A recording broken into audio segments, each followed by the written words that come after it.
On va à présent commencer à déformer le personnage pour continuer la suite du projet. Donc je me prévois une copie ici, je vais garder, je les ai renommés. Donc j'ai pris le temps de réorganiser un peu tout mon outliner. J'ai fait aussi une toute petite correction de topologie ici, dans le bas. Et donc je vais masquer. Donc, dans le coup j'ai fait une toute petite correction de topologie pour voir une topologie plutôt qu'un détail qui était ici que je n'aimais pas trop. Je l'ai descendu ici au niveau de la paume d'Adam. Alors, je vais à présent expliquer pour commencer les outils de sculpt et les outils qui sont ici, qui sont liés au blend shape, et donc le shape deformer en particulier qui est ici. Alors, je vais commencer par les outils de sculpt, et pour faire ça, je vais partir d'un solide platonique. Là, ici dessus. Je vais masquer celui-là pour le moment.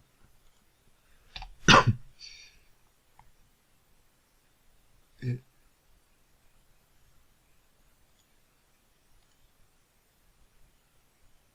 prendre plusieurs subdivisions, comme ça j'ai une topologie qui est assez régulière dans toutes les directions. On va se prendre un rayon beaucoup plus grand. Voilà. Alors, les outils de sculpt, c'est des outils qui ressemblent un peu aux outils de ZBrush et qui demandent vraiment que l'on passe par les tool settings. Donc on a vraiment besoin de déployer ici les tool settings. Je ne vais pas tout détailler, mais vraiment beaucoup de choses sont vraiment très utiles. Donc je ne vais pas détailler la zone de stamp ici. Alors moi j'aime souvent bien venir cocher ceci qui me permet d'avoir le brush qui s'oriente sur la surface au lieu de rester face à l'écran. Ça dépend en fait, parfois quand on est en volume c'est mieux de l'avoir en face à l'écran, et en surface c'est mieux d'avoir le brush qui s'oriente à la surface. Alors je vais assez rapidement vous expliquer la différence qu'on a ici, mais je vais commencer par le. Donc on a une série ici de brushes. Déjà le shift clic droit va nous permettre de venir resélectionner par nom l'ensemble de ces outils. Donc on a le sculpt ici en premier, et puis on a le smooth, et puis le suivant c'est le relax qui est ici. Ensuite on a le grab, puis le pinch. Donc, vous pouvez aussi retrouver tous les noms simplement en y allant progressivement. Alors il y en a qui sont nettement plus utiles que d'autres. C'est probablement le sculpt, le smooth, le relax, le pull ici qui sont les plus intéressants. Le bulge aussi est intéressant. Donc celui-ci est vraiment très bien, c'est le grab. Mais voilà, il y en a qui sont peut-être un peu plus souvent utilisés que d'autres. Alors on a d'abord la possibilité d'utiliser ou non la symétrie, donc on retrouve ce paramètre ici. Alors avec le bouton du milieu de gauche à droite, on va pouvoir gérer la taille de notre rayon, et de haut en bas, la hauteur de notre mouvement. Alors vous pouvez vraiment vous dire que cette hauteur va avoir un sens. Alors je vais juste me mettre ici à 100% de build-up, et vous allez voir que quand je fais, je vais même prendre un alpha complet, quand je fais un mouvement ici, cette hauteur que j'ai définie ici correspond exactement à ce moment-là à la hauteur de mon coup de brush. Donc il y a ceci qui vient modifier. Donc si je suis à 50%, je vais monter d'une distance un peu moins forte, mais ce n'est pas désagréable. Et alors évidemment, tout ça est multiplié par notre zone d'influence ici. On peut choisir de différentes manières. Donc on a l'équivalent du alpha dans ZBrush. Donc on se retrouve ici avec une modélisation, enfin une déformation, qui est proportionnelle à notre hauteur, à ce paramètre de build-up, et qui est modifié par une zone circulaire ici définie par notre courbe ici, qu'on peut bien sûr ajuster à notre guise de cette manière-ci. Alors, ça nous donne ici, on a la possibilité de choisir que nos unités sont définies en unité du monde, donc en centimètres, ou en taille de pixels. Donc si je dézoome ici, ben, je vais avoir des modifications qui vont être différentes, qui vont être a priori proportionnelles à ce que je vois à l'écran. A priori, moi je suis plutôt habitué à rester en Word d'ici. Alors, invert, ben, on a comme dans ZBrush, et c'est comme dans ZBrush, la touche contrôle qui nous permet d'utiliser cette touche inverte. Donc on peut avec contrôle aller dans l'autre sens, donc on n'a pas vraiment besoin de ce paramètre là. Ici, ben, ça c'est vraiment très intéressant, donc on a plusieurs choix possibles ici. Donc la normale moyenne, quand je fais un coup de brush, ben, je déplace dans la direction normale à la moyenne des faces qui sont sous le coup de brush. Si je change en vertex normal, je ne change pas énormément. Donc ça pourrait changer sur des formes peut-être comme des cubes ou quoi. Alors forward, on va peindre dans la et pousser le maillage de manière un peu bizarre. Donc ça peut être utile pour avec une force un peu moins grande, ça pourrait être utile pour venir repositionner un détail. Donc on va dans la direction du coup de brush. Right, ça va faire donc si ça va aller à droite de ma direction du coup de peinture. C'est un petit peu bizarre comme mouvement, c'est pas très intuitif. Alors ça c'est vraiment très intéressant, le X par exemple, je prends le Y, donc vers le haut, et ici je vais peindre uniquement un mouvement vers le haut, et donc chaque fois que je peins, ben, je remonte mon maillage. Donc ça peut nous servir par exemple à relever les bords d'un chapeau, d'une ceinture. C'est vraiment un mouvement qui est très intéressant, ou à relever la lèvre, et je suis sûr, quel que soit mon mouvement, que je vais bien vers l'axe Y, un mouvement vertical vers l'axe Y. En arrière pour récupérer une forme de base. Alors on a enfin caméra, et caméra, ben, on va à chaque fois gonfler perpendiculairement à nous, ce qui n'est pas forcément très intuitif, parce que on ne voit pas forcément bien la hauteur à laquelle on peint. Donc les directions, je veux dire center normal ou average normal sont vraiment très intéressants. Forward peut l'être aussi, et peint uniquement selon un axe peut être vraiment très très intéressant. Je vais rester pour le moment en average normal. Alors on a le flood qui va simplement inonder notre coup de pinceau. Donc si j'avais c'est plutôt quelque chose qu'on va utiliser par exemple avec un outil comme ici je suis sur le smooth. Non, je suis pas sur le smooth.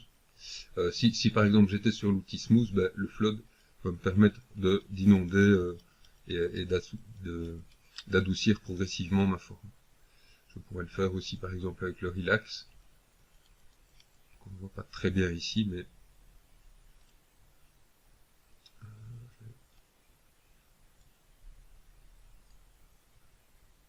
vais pincer peut-être. Mettons que ma forme est un peu mal, pas très régulièrement mise, donc le relax va faire ceci, le relax en flood va me permettre de progressivement relâcher un peu tout mon maillage sans trop déformer mes volumes.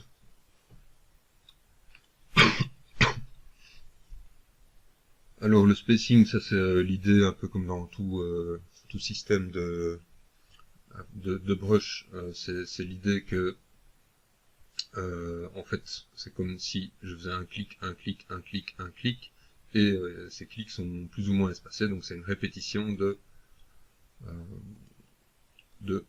plusieurs c'est tout ici, c'est une répétition de plusieurs coups de brush, et donc le spacing m'indique, donc si je l'augmente ici, ben je vais commencer à voir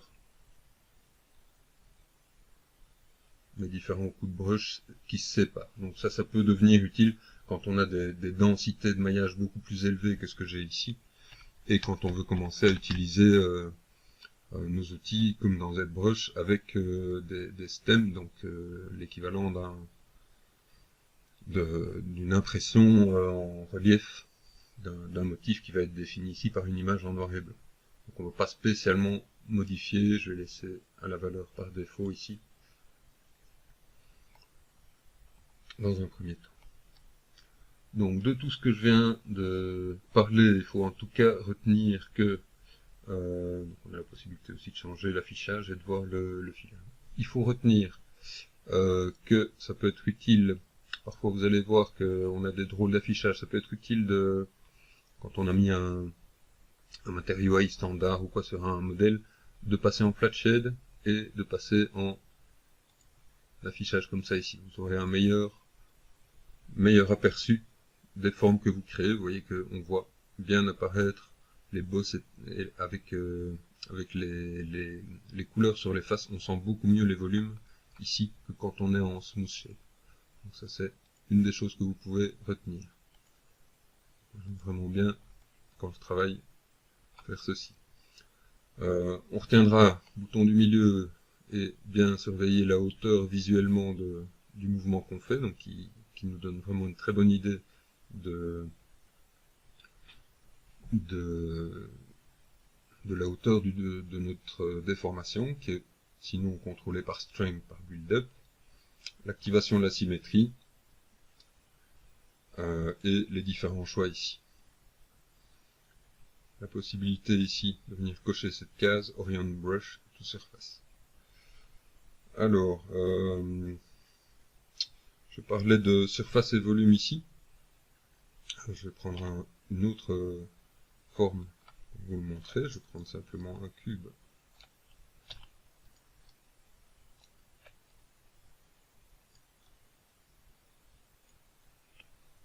Avec un certain nombre de subdivisions ici. Et revenir avec mon outil de sculpte. Alors, quand je peins ici, on peut voir que par en dessous, il ne s'est rien passé. Alors, c'est pas toujours très intuitif. Il vaut parfois mieux soit choisir surface, qui va faire donc ce coup de pinceau sans déformer de l'autre côté. Si je fais un coup de pinceau ici au milieu, je n'ai pas de déformation de l'autre côté. Soit je vais choisir volume.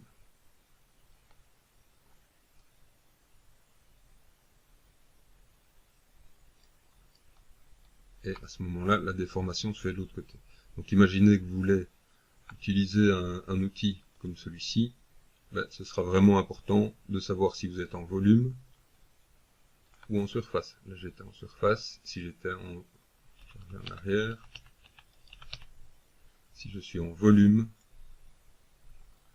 je vais cette fois venir emporter ce qui est en dessous. Donc ça c'est vraiment très très important comme petit paramètre, c'est un paramètre qu'on retrouve en fait aussi ici dans la sélection adoucie, surface ou volume, et même global ou objet. Global qui va, si j'avais un objet qui était juste à côté, emporter avec la déformation en sélection adoucie, qui va emporter les vertex de mon objet voisin. Si vous le désirez, il y a des vidéos maintenant sur les sélections adoucies pour les cours de première. Alors je reviens avec mon outil de sculpte. Donc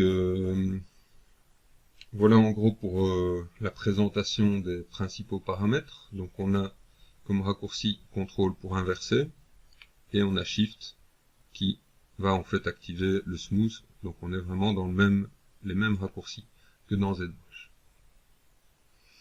Alors on peut régler le smooth ici et la force du smooth, soit quand on a appuyé sur Shift.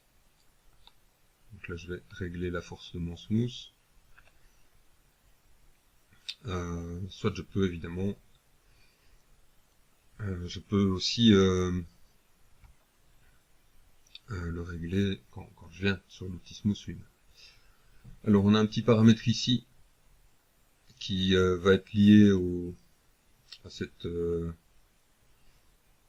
interface-ci, le Shape Editor, et en fait qui va faire en sorte que c'est un peu tôt pour en parler. Je ne vais pas en parler maintenant, mais que ça va influencer soit toutes les cibles, soit la cible sur laquelle on est en train de travailler uniquement. Et donc il faudra avoir expliqué le Shape Editor et les blend shapes pour comprendre ça. Alors l'outil Relax nous fait donc l'équivalent du Relax et peut avoir une certaine tendance aussi à faire un peu comme du smooth par moment, mais donc sur une surface normale, il va surtout relâcher les tensions du maillage, tandis que le smooth lui va vraiment adoucir les formes et nous faire revenir à quelque chose de plus simple. Le grab qui est très utile, et donc il faut bien gérer pour le grab si on est en volume ou en surface, va nous permettre d'emporter. C'est vraiment l'outil move de ZBrush, et donc qui fonctionne très différemment si on est en surface, et nous permet comme ça de venir chercher uniquement ce qu'on voit ici. Donc on voit qu'on peut faire vraiment beaucoup de choses avec ça. Alors ici on a quelques autres paramètres, donc soit screen, on fait un déplacement perpendiculaire à l'écran, soit perpendiculaire au centre des normales. Donc par exemple ici, si je fais un mouvement, ça va se déplacer perpendiculairement à la surface. Donc ça se comporte un peu comme ça va faire grossir ou rétrécir ma surface, donc c'est vraiment très intéressant. Average normal, on est dans quelque chose d'un peu similaire, sinon que sous tout le brush on a il y en a un qui fait se déplacer toutes les faces dans la même direction, et l'autre c'est chacune des faces se déplace dans la direction de sa normale. Donc ici c'est la normale moyenne, tandis qu'ici c'est chaque face qui se déplace dans sa propre direction. Donc ça se ressemble assez fort quand même, mais ça peut différer un petit peu. Si je prends ici, là je suis en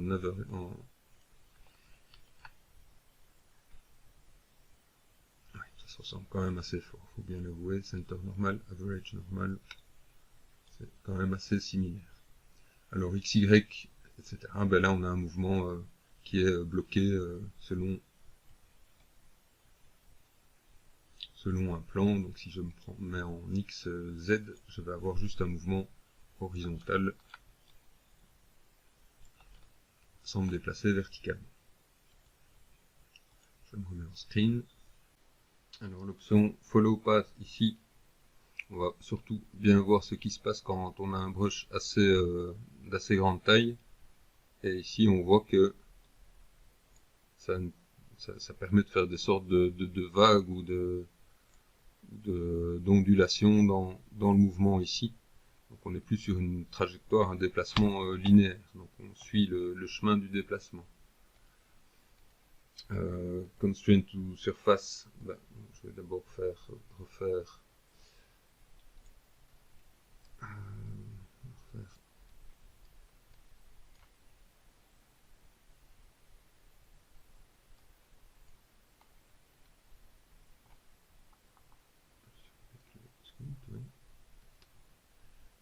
d'abord une forme un peu différente.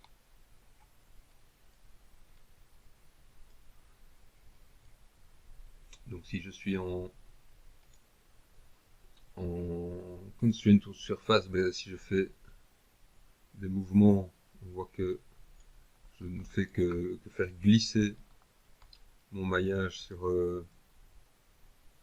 sur ma surface existante, donc il faut y aller par petits coups pour ne pas trop déformer, mais c'est l'équivalent de ce qu'on a quand on active nos contraintes de transformation ici. Donc je contrains sur une surface. Le grab silhouette, a priori, vient nous chercher le bord de la silhouette. Je ne sais pas exactement la différence. Voilà, ça a une tendance à mieux fonctionner comme ça sur les bords comme ça de notre maillage.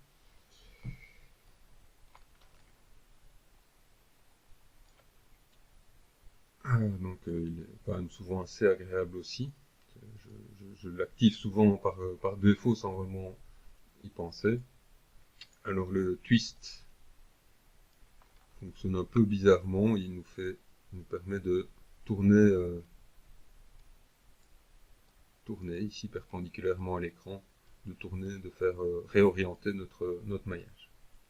Donc on voit qu'il y a beaucoup de choses qui se cachent derrière ces outils. Alors on a ensuite toutes sortes d'autres outils, le pinch qui va repincer le maillage, ça peut être intéressant. Le flatten qui va donc réaplatir la surface, on ira mieux sur un autre objet plus adapté. Flatten qui va nous aplatir la surface. Et de nouveau, on a toutes sortes de possibilités ici, qu'on retrouve plus ou moins. Alors je peux, sur les updates surface, avoir, si je le fais comme ça ici, soit avoir que ça suit mon plan, suit ma courbure, ou non. C'est-à-dire ici, je vais progressivement me mettre tous mes vertex sur un même plan. Donc on a également ce genre d'outil dans ZBrush. Et donc ici, je me retrouve à garder vraiment, à réaplatir vraiment sur toute la surface que j'ai couverte. Donc ça ressemble vraiment aux outils Flatten de ZBrush. Alors on trouve ensuite celui-ci, le SoftClick, qui a un comportement, je vais diminuer son intensité, qui a un comportement un peu comme le sculpt, mais qui a une tendance à assouplir en même temps, donc ça gonfle assez doucement. Les trois outils qui suivent permettent d'ajouter un pattern, donc un modèle alpha qui est défini dans la zone stem ici, soit en ligne, soit sous le brush, soit un peu aléatoirement le long du parcours du pinceau. Le build-up va un peu ramollir notre surface. J'avoue que je ne le connais pas bien celui-là. Ici on a celui qui va raboter les bosses. C'est un outil assez intéressant. Et l'opposé, celui qui va combler les trous. C'est des outils qui peuvent vraiment être intéressants pour régulariser la surface. Voilà, on vient vraiment combler les creux. Donc ça peut simplement rendre plus lisse une surface d'une modélisation qui serait un petit peu irrégulière. Ça peut être vraiment très intéressant. Alors ici on a ce qui permet de créer ici c'est vraiment pas une topologie idéale pour, mais ce qui permettrait de créer a priori des crevasses.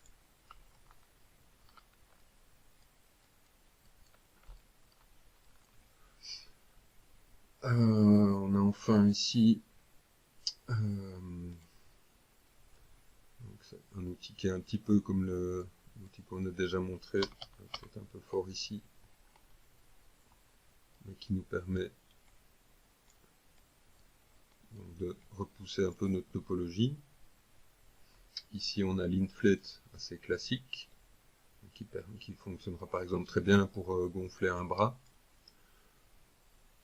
Et ici un truc qui va accentuer les différences qui existent entre les différents sommets. De nouveau, toujours, tous ces outils ont des paramètres ici, et donc ça permet d'accentuer des détails.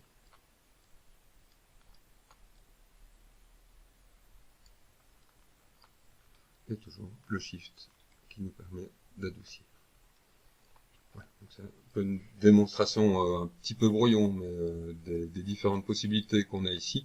Et donc on voit que ces outils en fait s'utilisent assez agréablement et assez similairement aux outils de ZBrush. Donc il ne faut pas avoir peur de les tester, de les utiliser pour toutes sortes de modélisations. Ça peut servir parfois pour simplement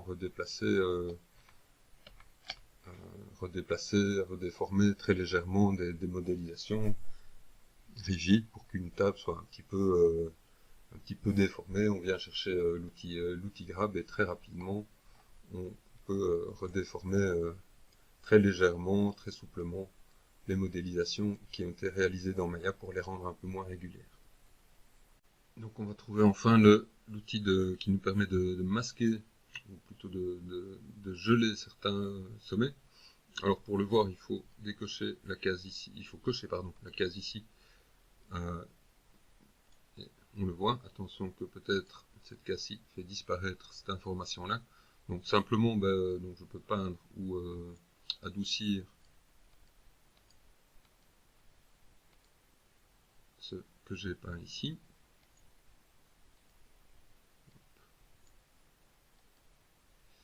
Et donc ça va prévenir, évidemment, on a bien compris, ça allait prévenir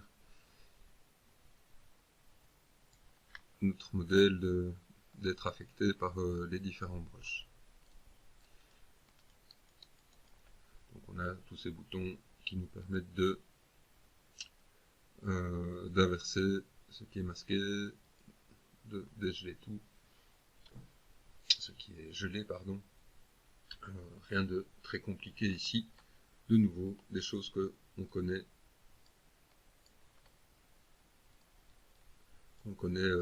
dans ZBrush. Alors, parfois, un outil commence à se comporter un peu bizarrement, il faut parfois sortir ou faire un reset pour que ça fonctionne correctement. Voilà, ça c'était pour une présentation des outils de Sculpt, et je vais passer maintenant à la présentation des Blend Shape.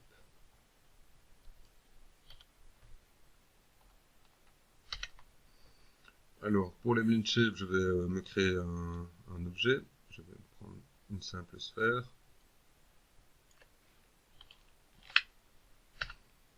Et venir me créer deux doubles de la sphère.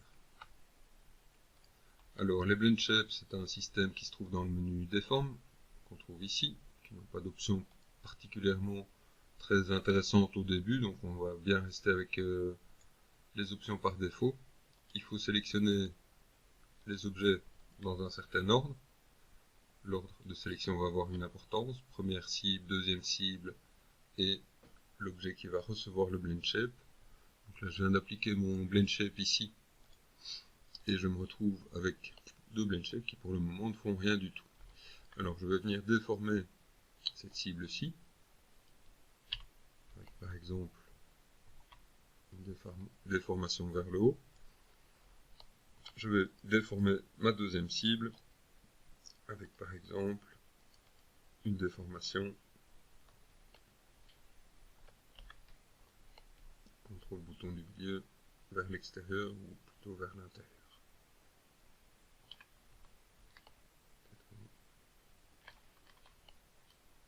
Des choses comme ça.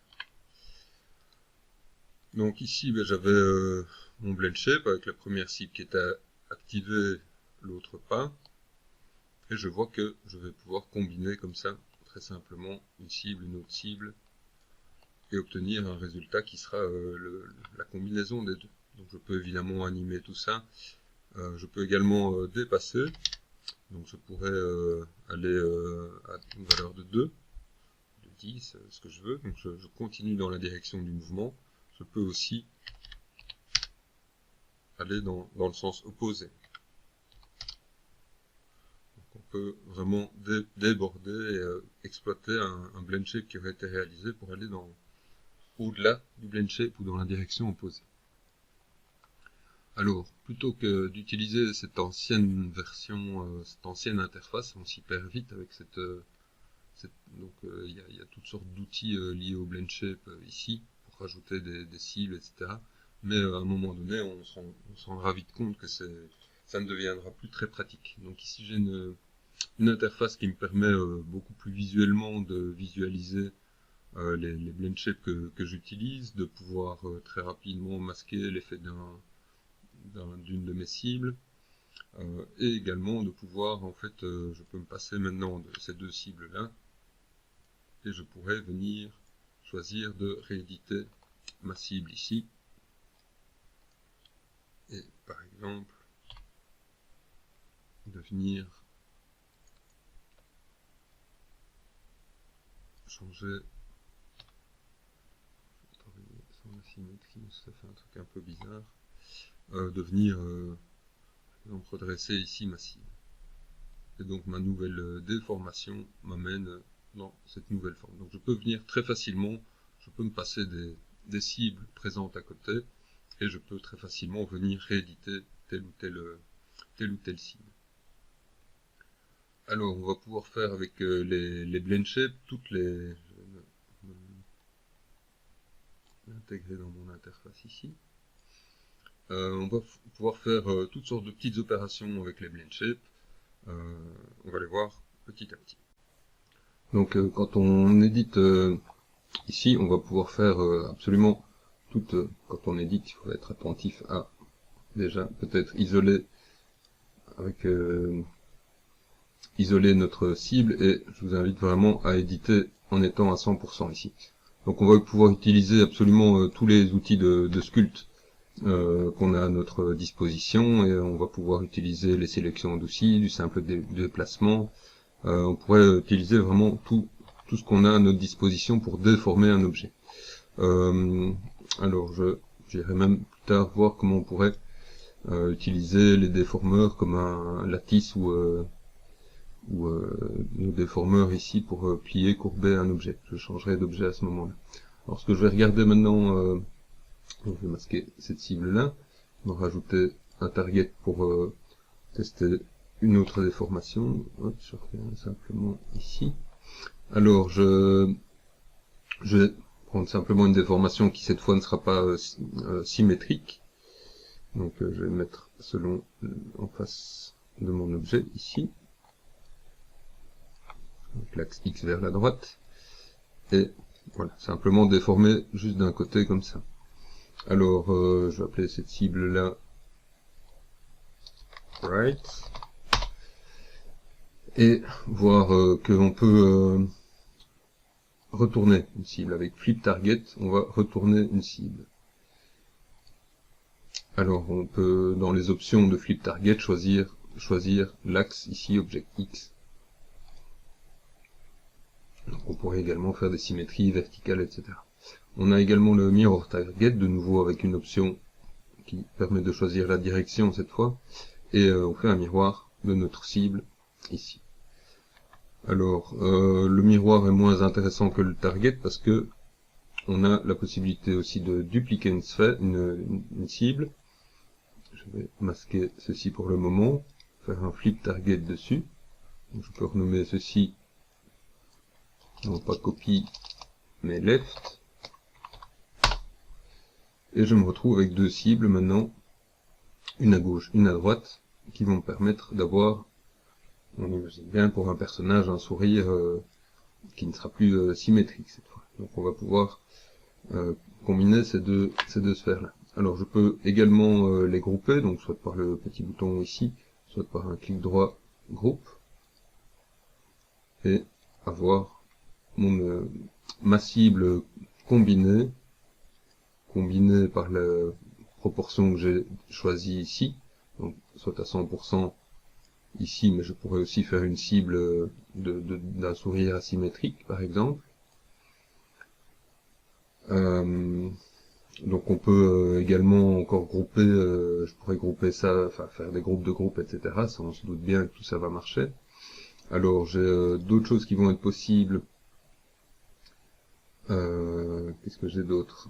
J'ai bon, le solo, ça c'est juste un moyen de rendre une cible, la seule cible visible pour pouvoir très facilement l'éditer. N'oubliez pas vraiment chaque fois que vous éditez de cliquer sur le bouton d'arriver au maximum ici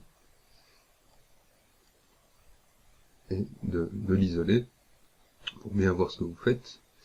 Alors, je vais aller regarder maintenant le principe des in-between. Donc, on arrive ici aux in-between. Alors, pour regarder les in-between, je vais prendre une autre forme que celle-ci et vous montrer par la même occasion une autre petite manipulation.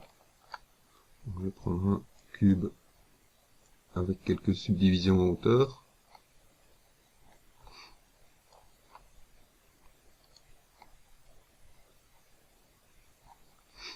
Donc, je vais faire un blend shape sur ce cube. Je le resélectionne bien. Voilà. Et moi, je vais juste le dupliquer pour venir faire ma cible à part avec un déformeur. Comme ça, je vous montre comment on peut utiliser par exemple un bend. Donc, si je mets par exemple cette déformation ici, je vais descendre un tout petit peu avec la touche V.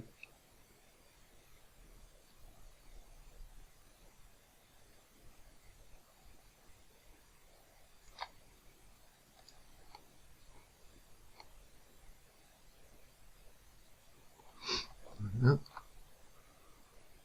Donc j'ai ceci qui est sélectionné, je rajoute à ma sélection ma cible et je vais faire un add sélection as target et je me retrouve avec ma cible ici. Et ce qu'on voit, c'est que, on va se mettre vraiment dans une vue de côté, ce qu'on voit, c'est que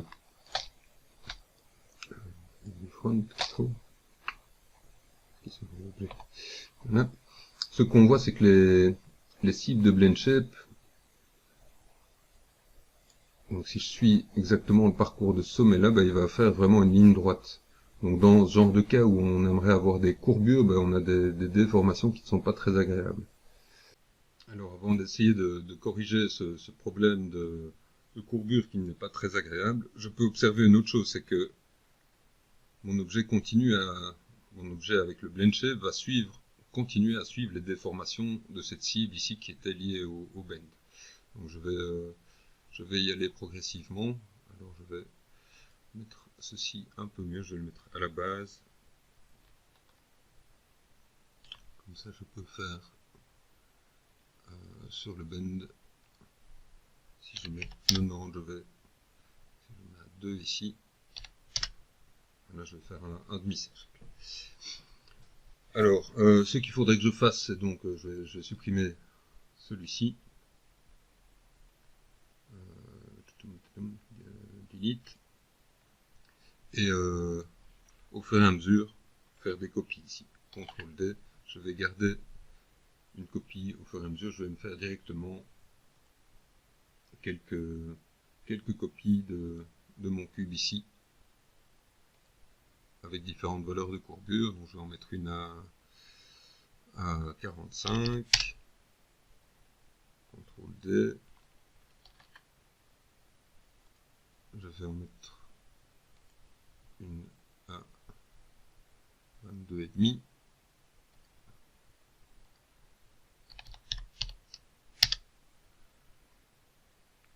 CTRL D, et enfin une à 67,5. Voilà.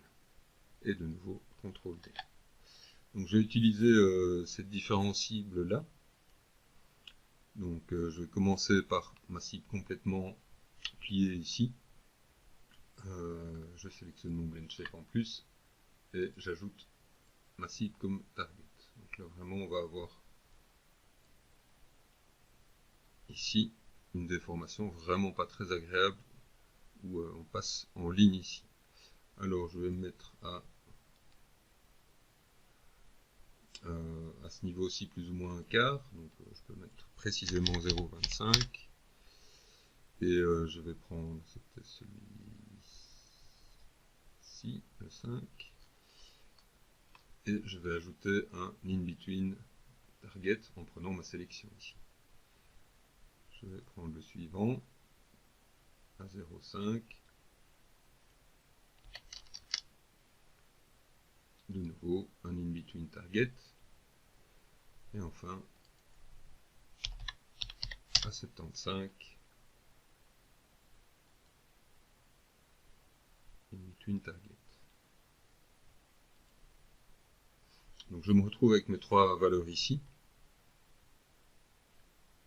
et normalement, je pense que je ne l'ai pas bien fait pour celui-ci.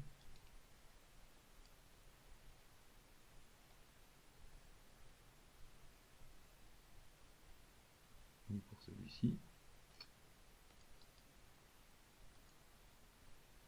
Je sélectionne bien ceci en étant 0,5. Je sélectionne mon Q ici. Et j'ajoute ma sélection comme in between. 0,75. Je sélectionne celui-ci comme in between.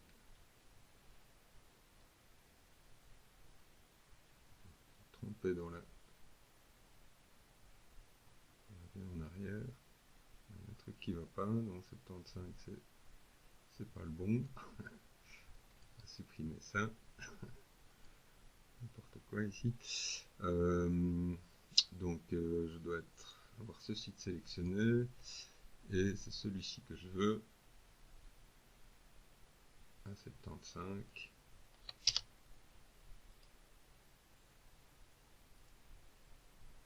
Et là ça devrait être bon. Voilà.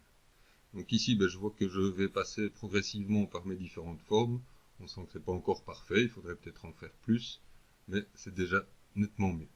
Donc c'est le genre de choses qu'on pourrait faire par exemple sur une paupière. Donc, il faudrait vraiment que j'en rajoute encore une série ici, si je voulais utiliser une déformation aussi importante ici, mais on voit qu'au lieu de se déplacer sur une ligne, on va se déplacer maintenant sur 4 petits segments. Donc c'est déjà nettement mieux comme ça. Mais donc ça permet typiquement quand on a des déformations qui seraient plutôt des rotations, des déformations de courbes, ça permet d'obtenir quand même un résultat qui soit agréable.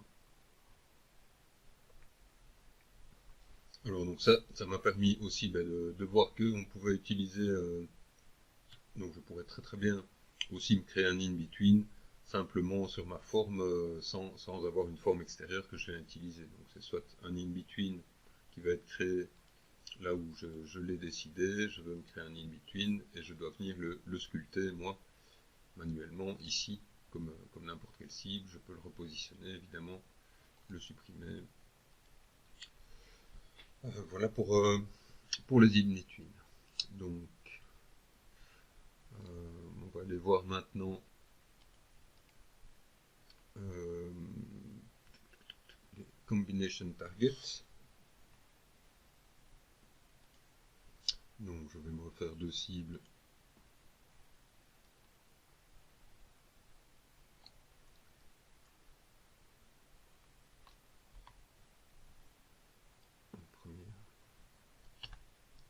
Une première ici.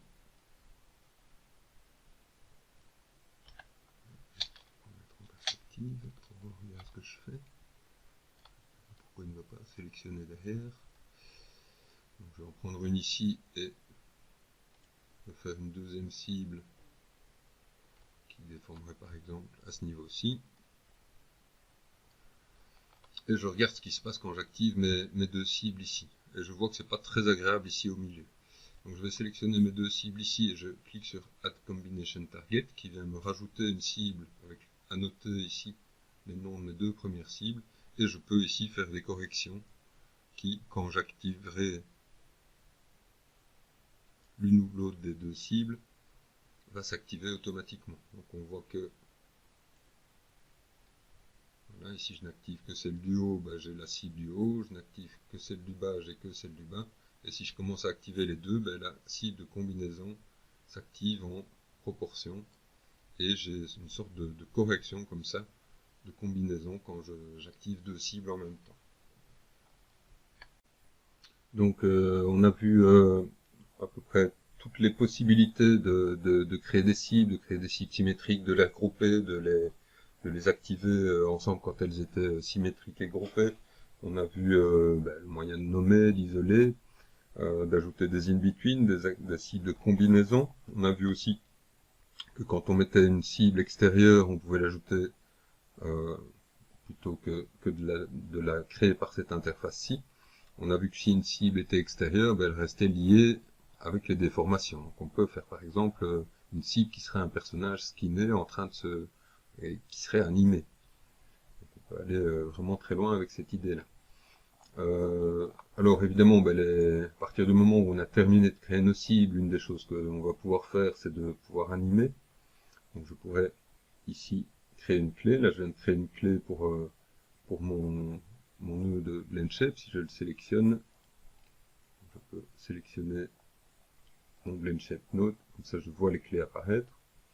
Donc, je vais créer une clé activée pour les deux, et puis un peu plus loin, je viens désactiver celle-là, je recrée une clé, je vais un peu plus loin, et je désactive la deuxième.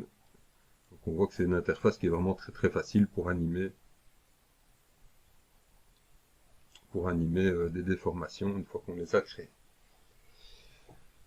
Alors ça c'était une présentation générale des BlendShape. Maintenant, ici c'était une présentation qui était presque orientée vers l'animation de visage. On va revenir donc je vais supprimer tous ces cubes ici, qui étaient là pour l'exemple. Je vais revenir maintenant un peu vers mon personnage et on va aller regarder sur un personnage, et j'ai encore quelques petits outils à expliquer par ici.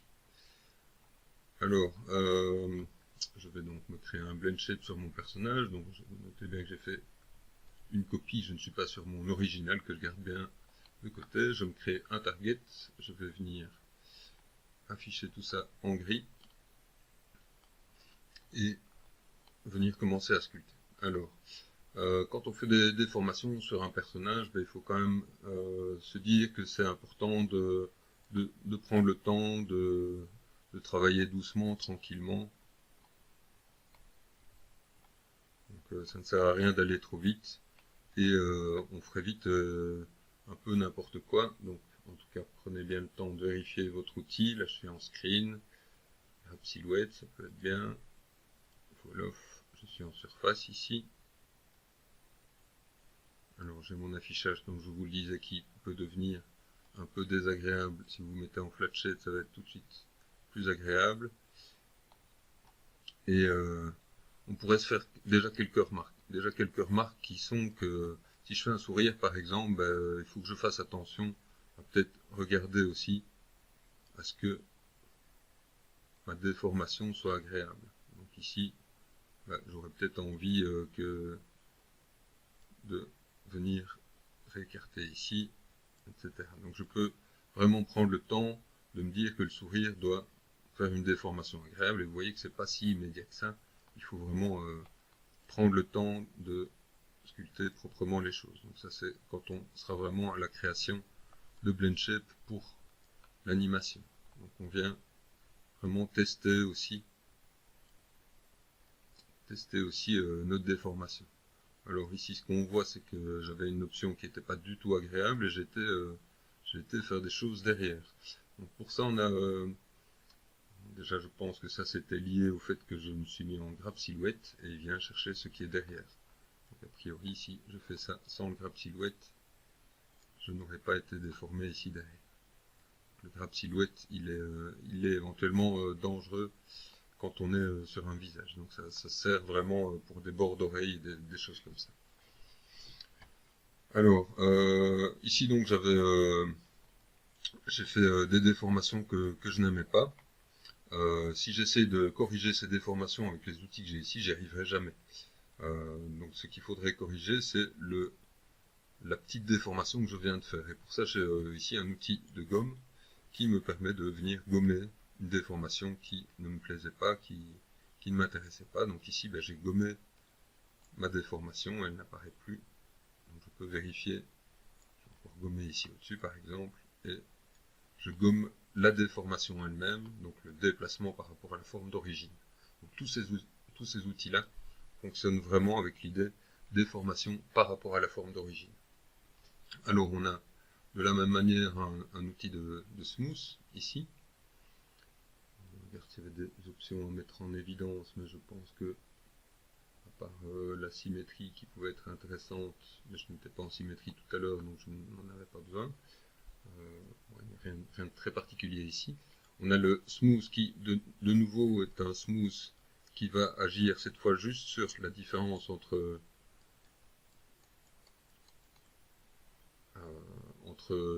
notre maillage de départ et la symétrie. Donc ça peut être vraiment intéressant ce smooth. Donc imaginons que j'ai fait un déplacement un peu plus marqué.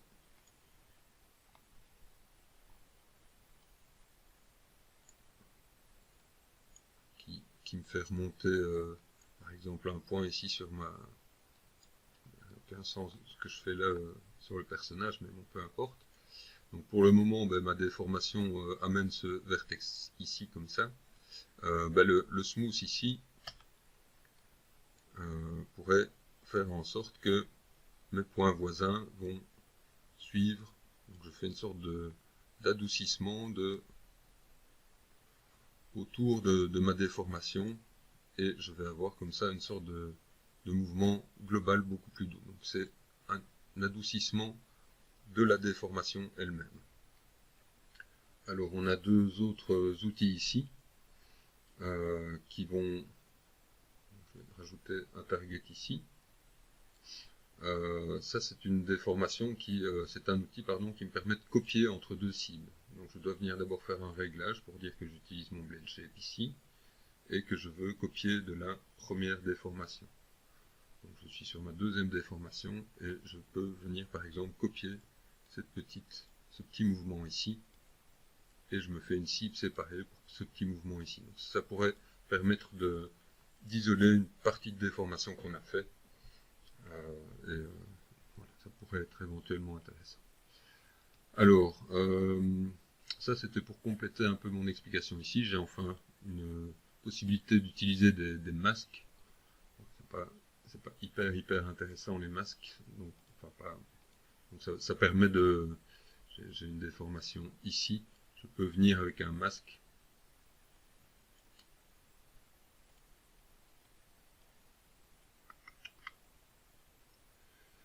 je ne suis pas en mode d'édition, c'est pour ça qu'il ne se passe rien. Donc je peux venir masquer une partie de ma déformation et fonctionner à l'inverse, venir faire réapparaître une partie de ma déformation. Donc ça me permettrait éventuellement d'extraire d'une déformation globale d'un visage où les yeux sont déformés ainsi que la bouche. Ben, je pourrais, grâce à ces masques, extraire le dessus en le copiant-collant, en en faisant une nouvelle cible, et je peux comme ça extraire ou la moitié gauche, la moitié droite, des choses comme ça.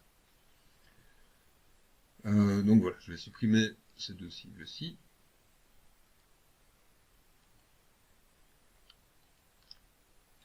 On va recréer une nouvelle cible ici. Alors, une autre manière d'envisager cet éditeur, qui est donc plutôt destiné à l'animation de morphing, c'est de l'utiliser comme un outil de modélisation partielle. C'est-à-dire que je pourrais imaginer faire une cible que je vais appeler modif bras, et commencer à venir avec par exemple mon bulge ici.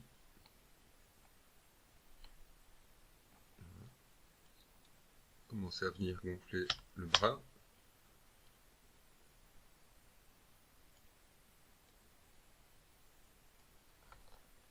Et décider que notre personnage est un peu plus musclé.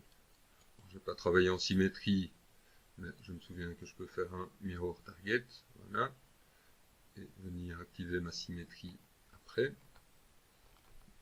pour travailler en symétrie pour la suite, et je peux commencer à voir que je peux me faire des cibles aussi qui vont me permettre de travailler avec une idée de... Je regarde les déformations que je réalise, c'est vraiment là que je veux en venir avec l'idée de vous introduire cette interface-là. Et donc, on va pouvoir commencer à déformer notre personnage, aller faire toutes sortes de manipulations. Donc, si j'étais en bulge, je vais venir avec mon outil ici. Je pourrais repositionner le maillage.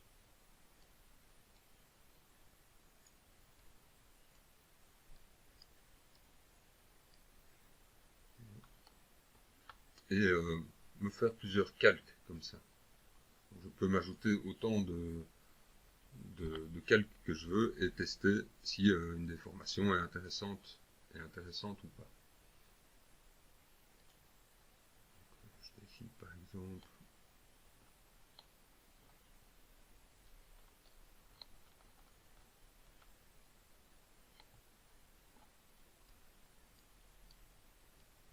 Je vais faire toutes sortes de déformations et je vois après petit à petit, je vais voir, donc ici moi je mettrai bien une grappe silhouette. Je veux par exemple que son cou soit un peu plus en arrière.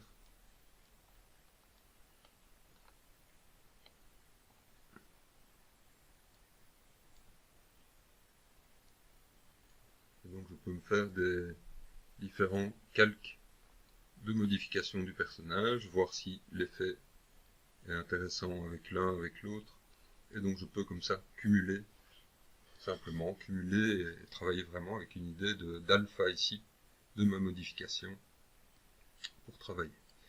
Donc je pourrais également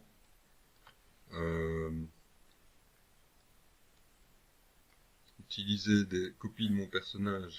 Donc je vais faire un double de mon personnage.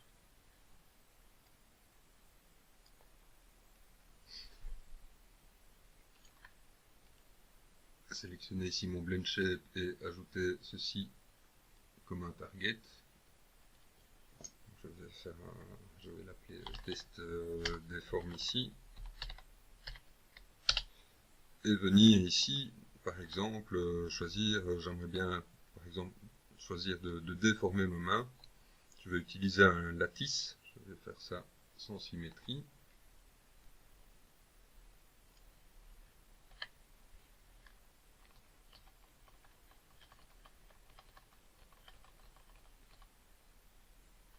Donc je vais regarder ce que je pourrais faire avec un lattice.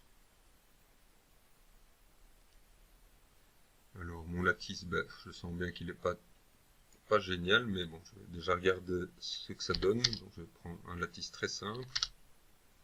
Je vais prendre un 2x2x2. Et donc le lattice, si vous vous souvenez, c'est un moyen de venir faire des déformations à l'aide d'une cache. Bon, ce qu'on voit ici, ben, c'est que le lattice, il y a assez peu de situations dans lesquelles ça va bien fonctionner sur le personnage parce que le personnage n'est pas très droit. Je pourrais peut-être essayer ça pourrait peut-être bien fonctionner sur la jambe par exemple. Si je prends toute la jambe ici, je pourrais éventuellement essayer de voir ce que ça donne.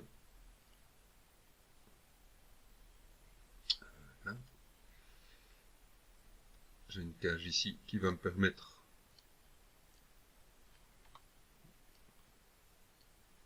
de faire comme ça un épaississement assez rapidement de la jambe en étant relativement prudent aux extrémités. Parce que si je commence à faire des déformations ici, j'ai mon maillage qui va se casser, donc je ne vais pas trop bouger les extrémités. Mais ça me permettrait peut-être de réavancer un peu la jambe, de l'arquer un peu.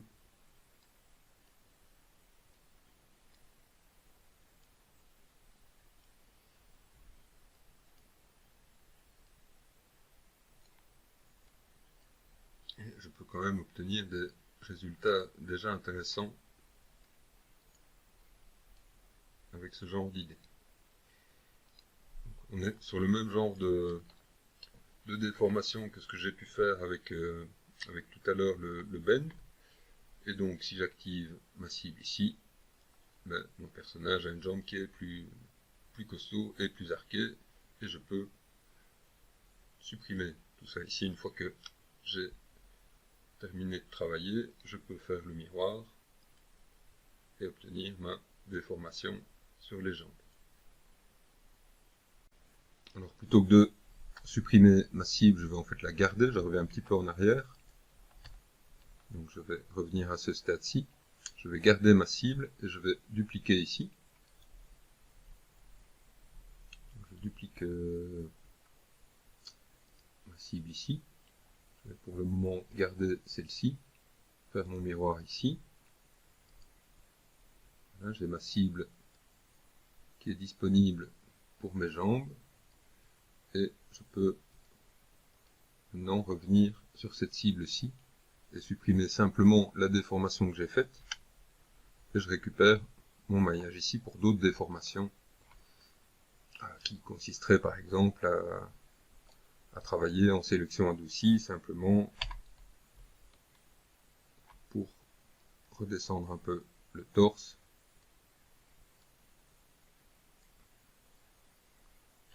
Peut-être en symétrie ici.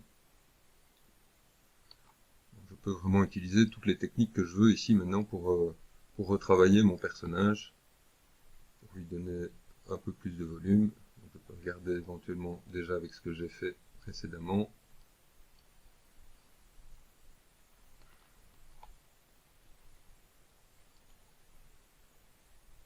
Et continuer à changer les volumes. Donc ici une cible qui serait faite plutôt avec simplement des sélections adoucies, des déplacements plutôt beaucoup plus intuitifs peut-être.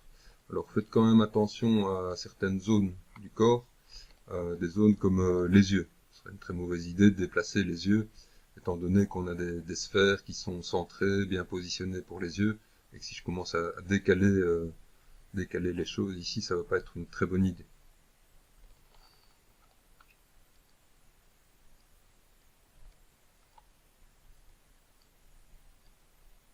N'oubliez pas, par exemple, en sélection adoucie, contre le bouton du milieu, ça va avoir un effet qui gonfle.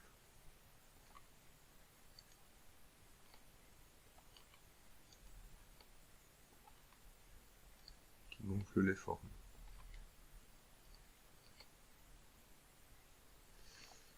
Prenez le temps de choisir des déformations agréables. Alors, de nouveau, oui, j'ai fait un peu une bêtise parce que j'ai pas travaillé sur ma cible ici.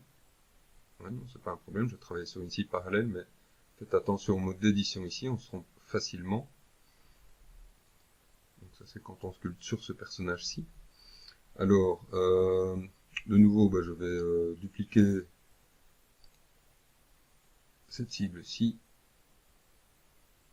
Ça n'a plus trop d'intérêt ici, étant donné que maintenant celle-ci est déformée. Donc il faudrait que je réannule toutes mes blend shapes pour redupliquer le corps et redémarrer avec une autre cible extérieure ici.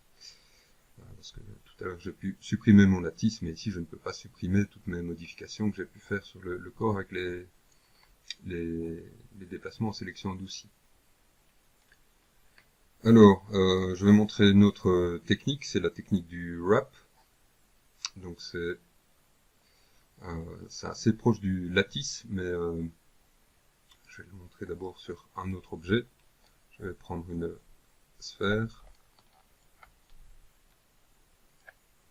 et prendre un objet, cube ici, avec quelques subdivisions. Un cylindre plutôt.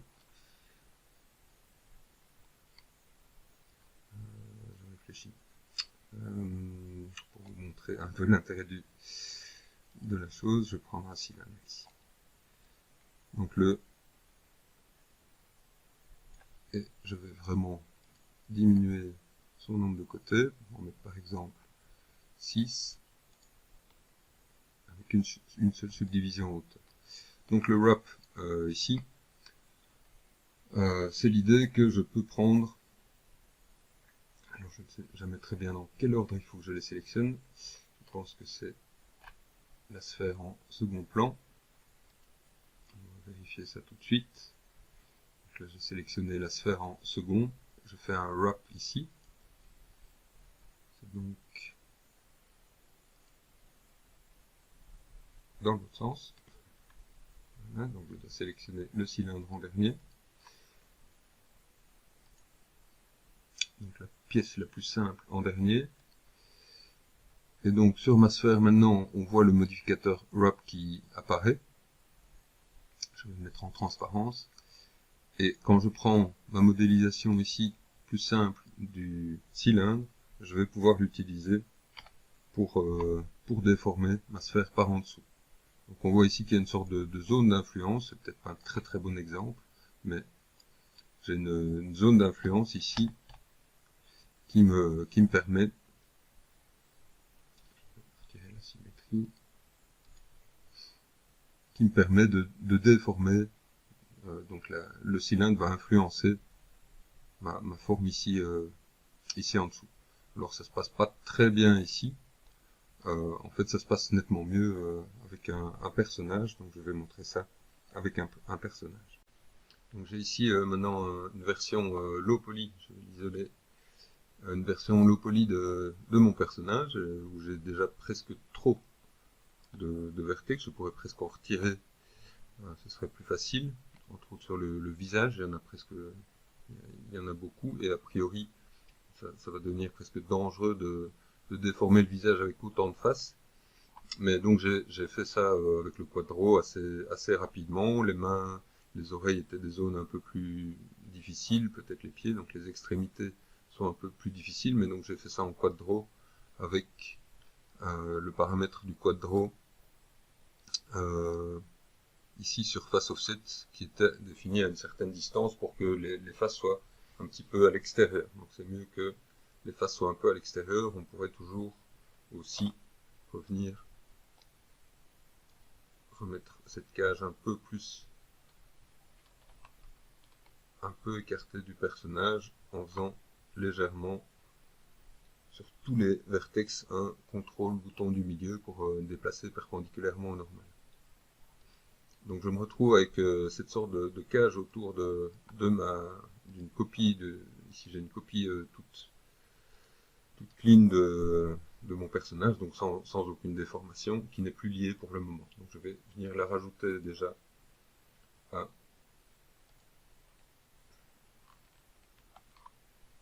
je vais la rajouter en étant sûr que je rajoute ma sélection ici. Donc je prends mon objet simplifié, je me crée un wrap ici autour,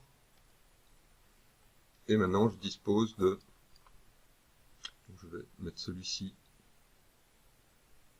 dans un layer en référence, pour qu'il ne m'ennuie pas, et je vais pouvoir utiliser, cette fois-ci en symétrie, je vais en vertex ici, et je vais pouvoir par exemple agrandir ma main. Alors, je voudrais agrandir ma main, je vais venir mettre mon pivot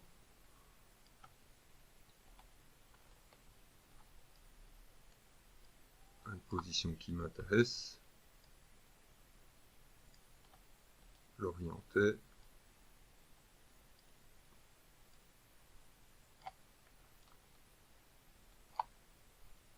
je prends le temps de le positionner une position correcte, et je vais pouvoir comme ça agrandir mes mains, et elles vont s'agrandir du coup sur le personnage.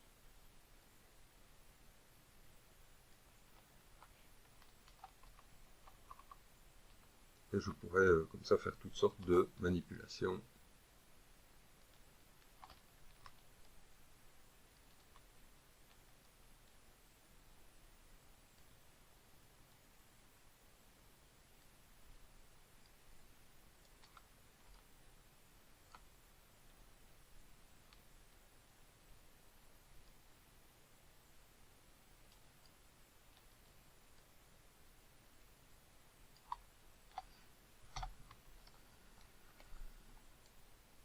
Comme repositionner un bras ou agrandir un bras.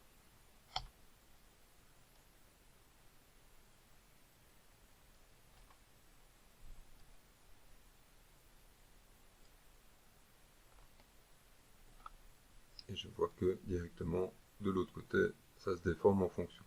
Alors évidemment, il ne faut pas trop exagérer avec ce genre de déformation, parce que ça va quand même casser parfois un peu les ici au bord, ou alors je viens essayer de refaire des corrections plus locales.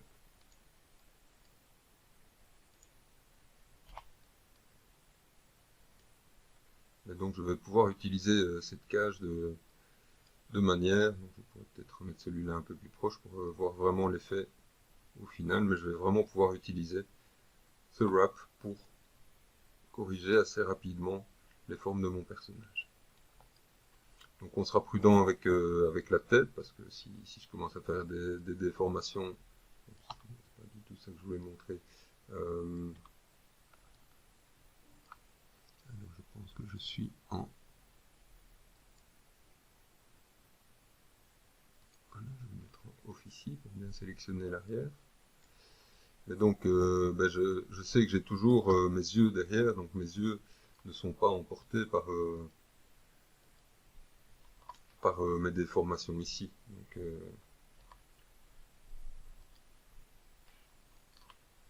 Donc mes yeux et ma bouche ne vont pas être emportés par les déformations ici, donc il faut que je sois prudent ici. Mais on pourra vraiment, grâce à ce système, faire toutes sortes de modifications, donc ça demande peut-être un peu de travail préalable pour...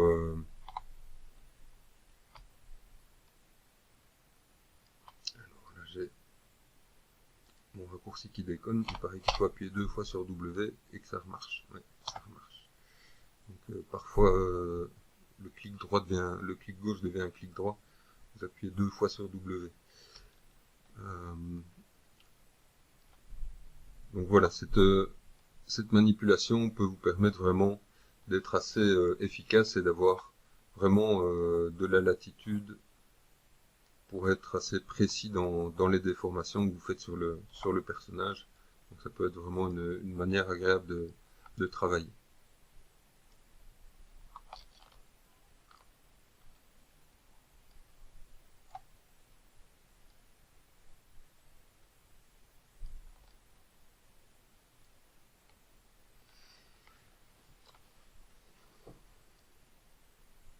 Et ici, on peut travailler vraiment avec tous nos outils, la sélection d'outils, etc.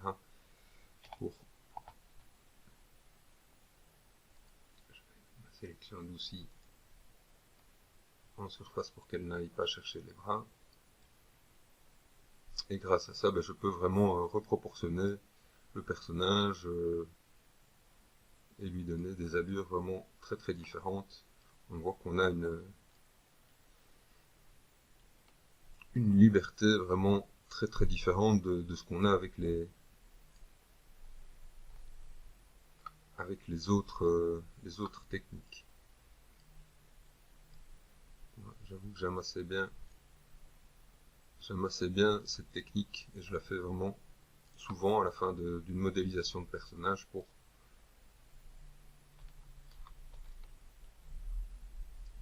leur proportionner, corriger. Et je peux même, grâce à cette glissière là, visualiser toutes les corrections que j'ai pu faire.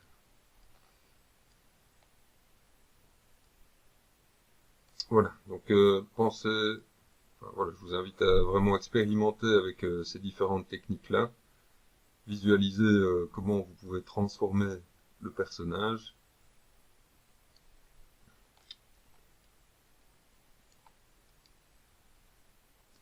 N'hésitez pas, une fois que vous avez terminé, à repasser vraiment sur le personnage lui-même, vous le doublez et vous venez plus précisément faire des petites corrections locales ou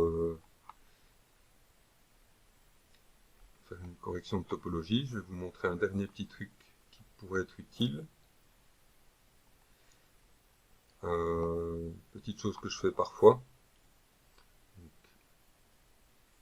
je vais venir me rajouter une cible, faire un CTRL-D de mon personnage. Je vais dupliquer mon personnage ici, et je viens le mettre comme cible ici.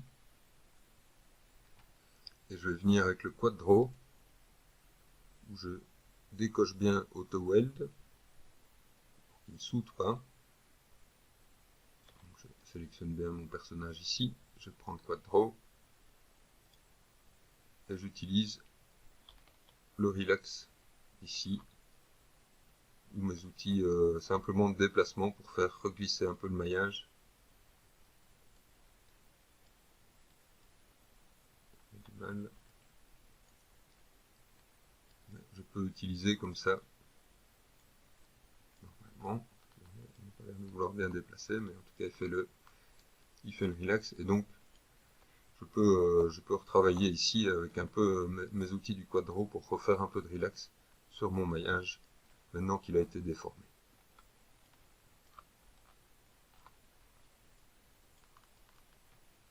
Et donc j'ai une cible qui va correspondre à ce relax. On voit que ça peut vraiment être utile à certains endroits, et parfois ça marche. Parfois ça peut marcher un peu mieux cette petite technique que l'outil relax, on peut le tenter aussi, hein, mais que l'outil relax du Sculptool. L'outil relax, normalement on n'a pas besoin de ça ici. Et je peux aussi normalement faire du relax. Il faut parfois simplement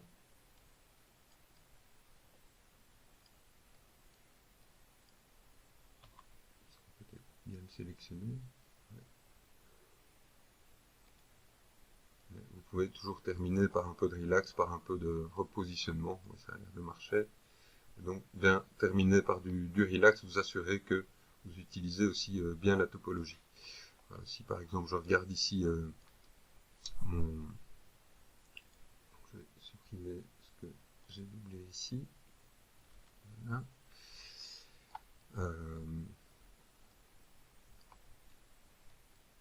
Donc vous pouvez vous dire aussi vraiment que vous essayez d'utiliser la topologie. Par exemple la ligne ici, ben, on pourrait vraiment se dire que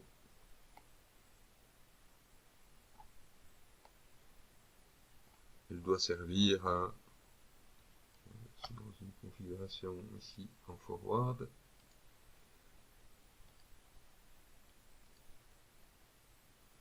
mais on pourrait se dire qu'on veut utiliser vraiment cette ligne-ci pour marquer un détail. Vous pouvez aussi vraiment terminer votre modélisation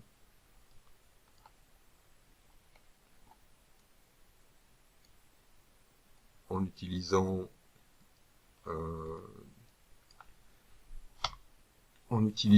les creases, si vous voulez marquer une zone ou l'autre du maillage. Donc vous avez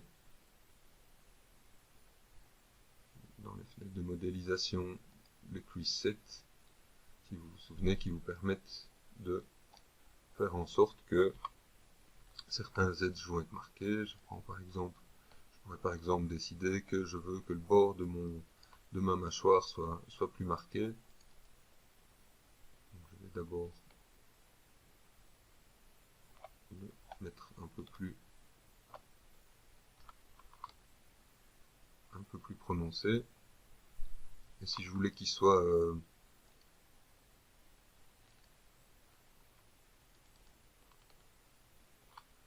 qui reste marqué quand j'appuie sur la touche 3, je peux me créer un crease set ici qui n'a pas besoin d'être à une valeur de 2, qui pourrait ne fût-ce qu'être à une valeur de 0,5 par exemple. Et vous allez garder un marquage un peu plus présent ici, comme sur le bord des lèvres, ou on pourrait faire ça sur le bord des paupières, sur le bord des oreilles. C'est des choses qui peuvent devenir intéressantes et qui vont donc marquer un peu plus certains traits de la géométrie. Donc on pourrait utiliser ça pour des plis, je pourrais vraiment aussi l'utiliser par exemple dans le creux ici, si je voulais vraiment marquer une ligne précise, etc. Voilà, je pense avoir fait le tour avec cette vidéo de toutes sortes de techniques pour changer la forme globale de notre personnage et lui donner une allure intéressante en faisant des déformations locales sur le visage, en étant attentif aux yeux quand même, en étant attentif par exemple ici à garder des épaisseurs correctes. Là, ma main a une épaisseur qui n'est pas très agréable, donc il faudrait que je lui donne une épaisseur correcte, donc essayez quand même de garder des articulations, de garder des volumes agréables, mais prenez le temps de donner des déformations intéressantes. Je fais quand même encore une remarque. On part d'un personnage, ici qui est un personnage masculin adulte. Ce sera probablement assez difficile d'obtenir à partir de ce personnage une fille ou un bébé. Donc allez-y quand même mollo dans les déformations. Ça reste relativement limité à des déformations sommaires, mais il y a vraiment moyen. Il y a vraiment moyen. Et vous pouvez, si vous voulez, petit à petit aller plus dans le détail, revenir plus avec des déformations très très locales. Retenez aucune déformation qui doit, si vous êtes dans cette interface-ci, aucune déformation qui ne doit casser la topologie, donc pas d'extrusion, etc., pas de multicut dans ce cas-ci. Voilà, je termine cette vidéo maintenant.